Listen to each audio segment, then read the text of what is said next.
ముక్కుల్లో దూరాలు. ఎవడైనా ఎలుక, పంది, ఆవు, గోవు, వీడు అందరూ అవతారం అని ఎవడన్నా బుద్ధిమంతుడు తలంచగలడా? ఏమండి, ఒక ఆయన చెప్పాడు నాకు, పంతులు గారు పాపం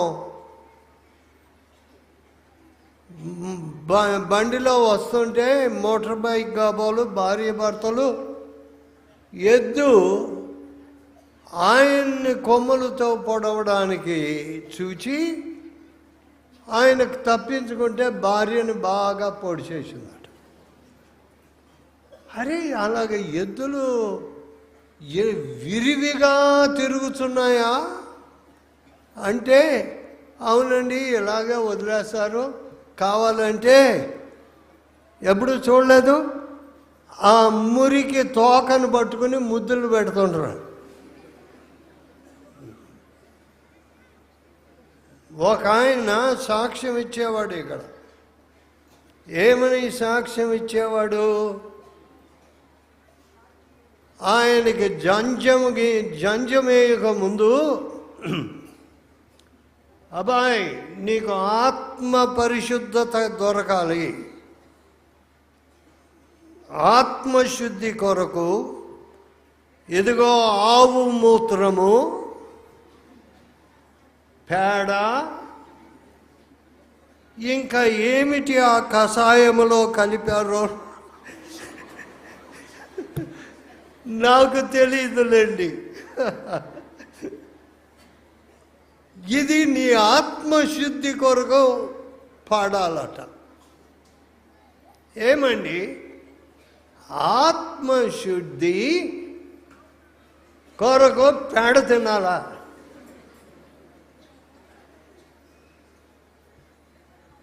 ఇలాంటి మాటలతో మనము మోసపోయి ఆత్మరక్షణ గురించి కొంచెమైనా భారము లేని వారం అయిపోతుంది. ఎంత దుఃఖము కదండి. ఆత్మరక్షణ. నేను ఈ లోకము విడిచిన తరువాత ఎక్కడికి వెళ్ళబోతున్నాను? నేను నరక పాత్రుడిని కదా. నా నోటితో ఎన్ని అబద్ధములు ఆడినాను. చూడండి, నేను ఇక్కడికి వచ్చే టైంలో ఒక ఆమె చెప్పారు, నా భర్త నా మీద కోర్టులో కేసు వేసి, ఒక యవనస్తురాలు నా భర్త నన్ను విడిచిపెట్టి ఇప్పుడు కోర్టులో కేసు వేసి నా వివాహం నుండి తొలగాలని ఏమి చేస్తున్నాడో నాకు తెలియదు. కానీ ఆ మూర్ఖపు స్వభావం, భార్యల గురించి కోర్టులో కేసు వేసే పెద్దలు, భర్తల విషయమై కోర్టులో కేసులు వేసి, అయ్యయ్యో ఇలాగా మనుషులు తమ స్వంత కుటుంబములను పాడు చేసుకునే సమయమందు రక్షకుడు ఏడి? రక్షకుడు ఎక్కడ? రక్షకుడు ఎవరు? అలాంటి విమోచనకర్త ఉన్నాడా అనే ప్రశ్న కూడా మనుషులకు రావటం లేదు.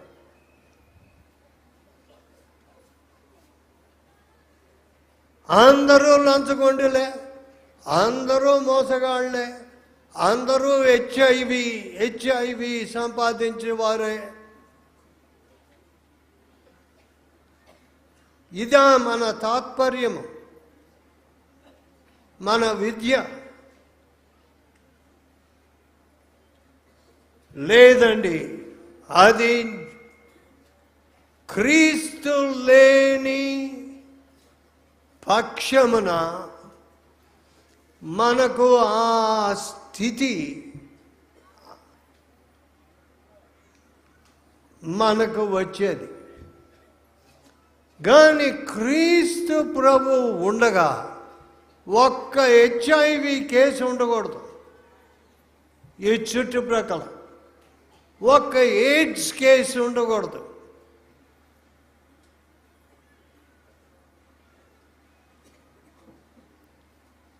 సరే, దేవుని దయ వల్ల కొంతమంది AIDS వ్యాధిగ్రస్తులు బాగవుతున్నారు,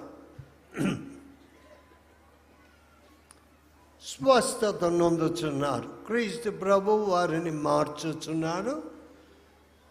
ఆ వ్యాధి పూర్తిగా నిర్మూలమైపోయి స్వస్థత పొందుతున్నారు.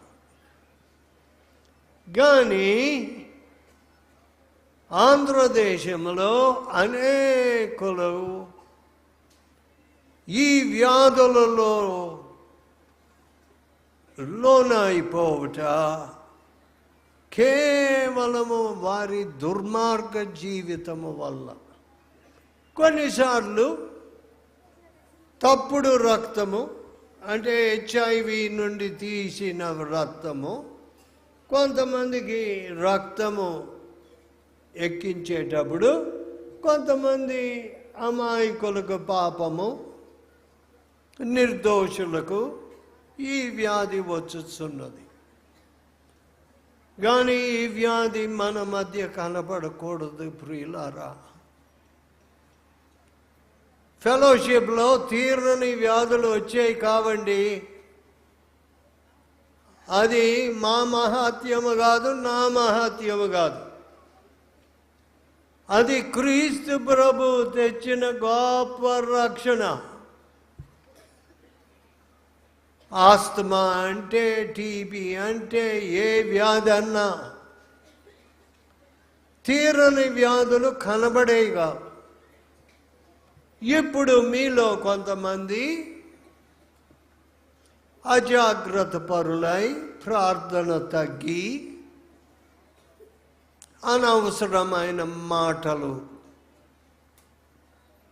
ఎక్కువై ఇప్పుడు ఆ ఆశీర్వాదములు పోగొట్టుకొనుచున్నారు.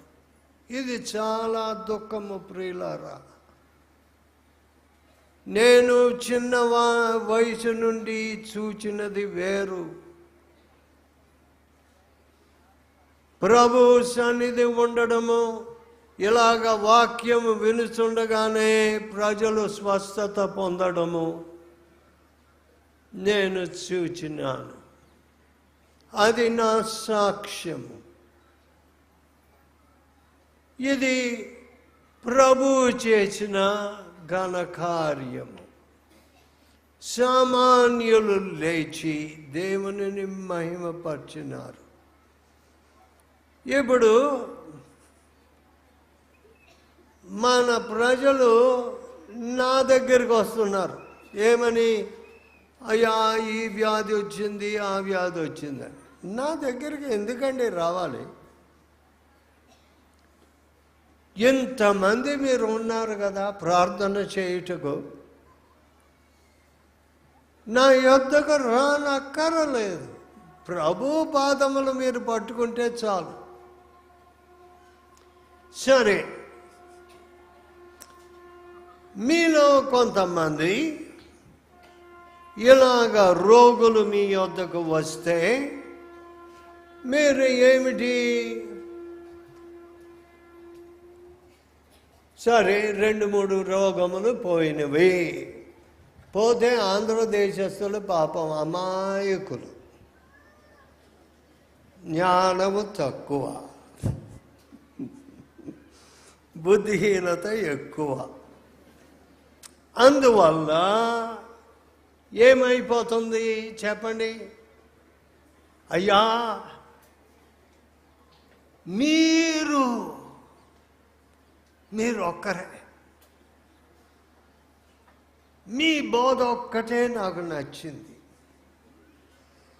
అయ్యా, ఇదిగోండి కవరు, ఏదో అందరి ముందు ఒక కవరు తెచ్చి చేతిలో పెడితే, అవును నేను ఒక్కడనే మహాత్ముడిని, ఇదిగో రేపు బ్యాంకు తెరిచినప్పుడు బ్యాంకులో పెట్టేస్తాను, నా మునిమాన వాళ్ళకు ఉంటుంది. చూడండి, ఇలాంటి దొంగ వేషాలు మేము ఎప్పుడు ఈ ఫెలోషిప్లో వేయలేదు, ఎవడని డబ్బు అడగలేదు. చూడండి, మీరు ఇది వ్యాపారం అనుకొని తలంచవద్దు ప్రియులారా. వ్యాపారం చేసుకొని వారు అంగడి ఏది పెట్టుకొని ఏదో మార్కెట్లో చేసుకోండి, కానీ దేవుని సేవని సంచి వేసుకొని ఇలాంటి కార్యములు ఎవడు చేయకూడదు. ఫెలోషిప్లో డబ్బు అడుగువాడు ఫెలోషిప్కి చెందడం. అతడు ఎవరిదో దొంగ దూరాడు అన్నమాట. మాకు కావలసినది మీ ఆత్మ. మీరు ఆత్మలను గెలుచు మిషనరీలుగా మారాలి. అది మాకు కావాలి. మాకు పెద్ద జనకూటము, మాకు పెద్ద పేరు, అదంతా మాకు లెక్క లేదు. నాకు కేవలము అదంతా లెక్క లేదు. మన ప్లాట్ఫామ్ మీద క్రీస్తు ప్రభువుని చూచిన వారు ఉన్నారు. నన్ను చూసి ఏం మేలు, ఎవడికి మేలు? క్రీస్తు ప్రభు ఇక్కడ ఉండకపోతే ఏడి ఇది కేవలం ఏదో సంస్థ, ఏదో వింత, ఏదో మనుషుల్ని ఒకరినొకరిని చూసుకోవడానికి కూడిక. ఇది కాదండి. క్రీస్తు ప్రభువుని ముట్టాలండి, అంతే. కాబట్టి ప్రియులారా, ఈ పై వేషములను చూడవద్దు. ఇది ఆఖరి కూటము. సాయంకాలము ఒక చిన్న కూటము ఇక్కడ ఉంటుంది, కానీ ఈ సాయంకాలం నుండి కైకలూరు, రాజమండ్రి, కాకినాడ, తర్వాత విశాఖపట్నము, అన్నవరం అనే స్థలంలో ఒక చిన్న సెంటరు, తర్వాత బెజవాడ, హైదరాబాదు, తర్వాత ఇతర దేశముల్లో సింగపూర్, మలేషియా. ఇదంతా చేయవాడు ప్రభు ఒక్కడే. కానీ ఇంకా గొప్ప కార్యములు మనము చూస్తాము. మనము దీనులమై ఉంటే, నేను ఒకటే అడిగేదండి, నా పిల్లలైనా సరే, నా తోటి సేవకులైనా సరే, ఎవరినైనా నేను ఒక్క కార్యాన్ని కొరకే అడుగుతాను. ఏమిటది? విరిగి నలిగిన హృదయము నీలో ఉన్నదా? ఈ విరిగి నలిగిన హృదయముతో దేవుని సేవ చేయుటకు పూనుకున్నావా? ఈ విరిగి నలిగిన హృదయము నీలో లేకపోతే ఎంత మాత్రము నీవు పనికి రావయ్యా అని నేను చెప్పుతుంటాను. నేను అది చూచాను. ఇక్కడ ఆరంభ దిశలో భయంకరమైన తాగుబోతు దుష్ట జీవితంలో ఒకప్పుడు ఉండిన జాన్ గారని ఉండేవారు. ఆరంభ దినముల్లో నేను ఆయన్ని ఎరిగి ఉంటిని. నేను కుర్రోడిని. ఆయన ఏం చెప్పాడంటే, అయ్యా నేను ఇలాగ ప్రార్థన చేస్తే చాలా రోగి అయిన వాడు లేచిపోయాడు, లేచిపోయి నాకు దండం పెట్టేశాడు. సాష్టాంగపడ్డాడో ఏం చేశాడో కానీ అంతలోకే నేను ఇంత ఉప్పొంగిపోయాను.